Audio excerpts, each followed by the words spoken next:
هي الحلقات تحفظني بآيات من القرآن، هي الحلقات تملأني بحب المصطفى العدنان، هي الحلقات تحفظني بآيات من القرآن، هي الحلقات تملأني بحب المصطفى العدنان، وأخلص نيتي دوما لرب واحد ديان بروح ملؤها طهور. Sure Nas tefsiri 1. ayetten başlayıp okuyumuz inşallah. Bismillah, elhamdülillah ve salatu ve selam ala Resulillah. Esselamu aleyküm ve rahmetullahi ve berekatuh. Tövende diktanlığa İbn Kathir rahimahullah'ın Kur'an-ı Kerim tefsiri Uygurca tercümesi Nas suresi 1. ayetinden başlayıp okuyumuz inşallah. Ba'd euzu billahi mineşşeytanirracim. Sure Nas Mekke'de nazil bolgan 6 ayet. Bismillahirrahmanirrahim.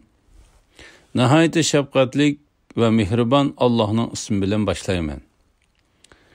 İnsanların Rabbi, insanların padişahı, insanların ilahi Allah'a sığınıp, kişilerin dillerinde vesves kılgıcı cinlardan ve insanlardan boğan yoşurun şeytanın vesvesesinin şerrinden panah tileymen digin. Rablik, padişahlık ve ilahlık bolsa Allah Teala'nın sübetlerinin içindeki 3 sübettir. Allah Teala hemme nesinin Rabbidir. Hemme nesinin padişahıdır ve hemme nesinin ilahidir. Barlık nesile Allah'ın mahlukatıdır. Allah Teala'nın mülküdür ve onunla kulçılık kılgıcıdır. Allah Teala bu surede panah tülgüçilerini muşu sübetler bilen sübetlengen Allah Teala'ya sığınıp insanlığı vekil kılıngan şeytanın yamanlıklarından panah tileşki buyurdu. Çünkü her bir insanın yanında onunla yaman işlerini çıraylık gösterdiğin şeytandan onun bir yakını buludu. O insanı halaketki taşlaşta boş durmaydı. Allah Teala saklap kalan kişiler onundan saklanıp kalıdı. İmam Müslim munda hadis rivayet kıldı. Peygamber aleyhisselam sizlerin her birinlağı bir şeytan vekil kılındı dedi. Sahabiler, ey Allah'ın peygamberi sana mı şunda kılındı mı dedi. Peygamber aleyhisselam, lekin Allah Teala o şeytana karşı bana yardım verdi. Şunun bilen o şeytan Müslüman oldu. O meni fakat yaxşılık buyurdu dedi. La ilahe illallah Muhammed Resulullah. İmam Bukhari ve Müslim Safiye'nin Peygamber aleyhisselam itikaf kılıp turvatkan vaxtida onu yoklap kelgen. Peygamber aleyhisselam onu öyge apırıp koyuş için keçide onun bilen çıkkanda Ensarilik 2 kişi Peygamber aleyhisselam'a uçurap gelip Peygamber aleyhisselam'ı köygende aldırap mangan çağdaki kıssıda Peygamber aleyhisselam'ın o ikisiga mundaq degenlikini rivayet kılıdı. Aldırmanla bu ayalim Huyeyne'nin kızı Safiye buludu dedi. O ikisi Subhanallah, ey Allah'ın peygamberi sendin mi guman kılamdık? Dividi Peygamber aleyhisselam şeytan Adem balısının kıyını manıdığan yedim manıdı. Men şeytanın silenin kalbinlağı yaman hiyal taşlışıdan korktum dedi. Yoşurun şeytanın vesvesesinin şerrinden panah dileymen digin. Bu ayetinin mənisi hakkında Sa'id ibn Cübeyr ibn Abbas'ın mundaq degenlikini rivayet kılıdı. Şeytan insanın dilidan mahkem orun algıçıdır. Eğer insan şunda gaflet kalsa şeytan vesvese kılışını başlaydı. Eğer insan Allah Teala'nı yad etse şeytan yoşurunu alıdı. Bu vakti Mücahid ve Katade katarlıklarımı şundak dedi. Mu'temer İbn Süleyman dadısının mundaq degenlikini rivayet kılıdı. Vesvese sağıcı şeytan inson g'amkin yoki xushal bo'lganda uning dili puylaydi. Agar inson Alloh taoloni yod etsa, u yoshirinib oladi. Avfi ibn Abbosning mundaq deganligini rivoyat qildi. U yomonlikqa buyuradigan shaytondir. Kishilar uningga bo'ysunsa, u yoshirinib oladi.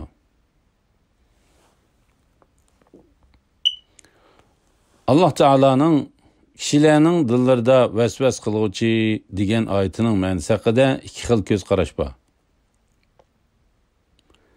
Birinchi xil ko'z qarash bu kishilardan faqat insonlarni ko'z tutiladi degan qarashdir. Bu oyatning oshkor ma'nosidir. İkinci ko'z qarash bo'lsa, oyatdagi kishilar degan so'z jin va insonlarga umumiydir. Jinlar shu kishilar degan so'zning ichiga kirib ketadi degan ko'z qarashdir. Ibn Jarir jinlarga vasvas selish uchun ba'zi jinlar vakil qilingan bo'lishi mumkin. Undaq bo'lganda jinlarni oyatdagi kishilar degan so'zning ichida bor deyish xatolik bo'lmaydi dedi. Alloh taolaning jinlardan va insonlardan bo'lgan degan oyat haqida mundaq ikki xil ko'z qarash bordir.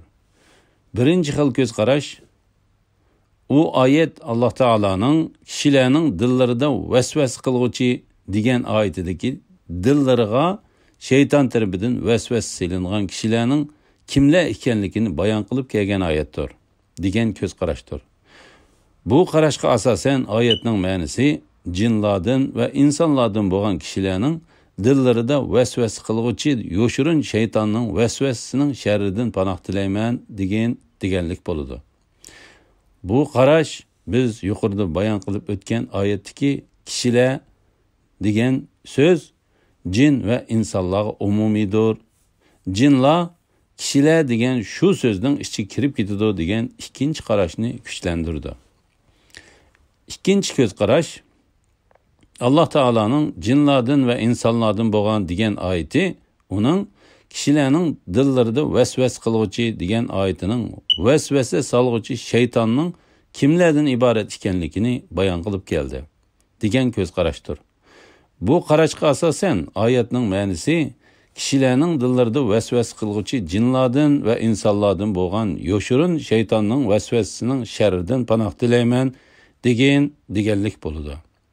Bu vaqtda Alloh taolo mundaq dedi.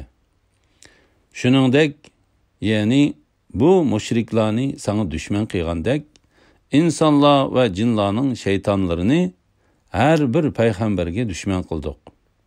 Ular aldash uchun shirin so'zlar bilan bir-biriga vasvasa qiladi. Ya'ni Alloh taolo mana bu oyatda shaytonlarning inson va jinlardan bo'ladiganligini bayon qildi. La ilaha illalloh Muhammadur Rasululloh. Imom Ahmad ibn Abbosning mundaq deganligini rivoyat qildi. Bir kishi payg'ambar alayhisalomning qishig'iga kelib, "Ey Allohning payg'ambari, men ko'nglimda bir narsani o'ylayman. Mening u so'zni so'zliginimdan osmondan tushib ketganim men uchun yaxshiroq" dedi. Ondan payg'ambar alayhisalom: "Alloh taolo kattadir. Alloh taolo kattadir. Shaytonning ilm-fikrini vasvasaga qaytargan Alloh taologa hamd sanolar bo'lsin" dedi. Bu hadisni Abu Davud va Nasa'i rivoyat qildi. Alhamdulillah, Alloh taologa cheksiz shukrlar bo'lsin. Shuning bilan Qur'oni Karimning tafsiri tugadi. Alloh taolo qilgan ishimizga dunyo va oxiratda xayrlik natijalarni ato qilg'ay. Amin. Sallallahu ala Muhammad va ala alihi va sahbihi ajma'in. Assalomu alaykum va rahmatullohi va barakatuh.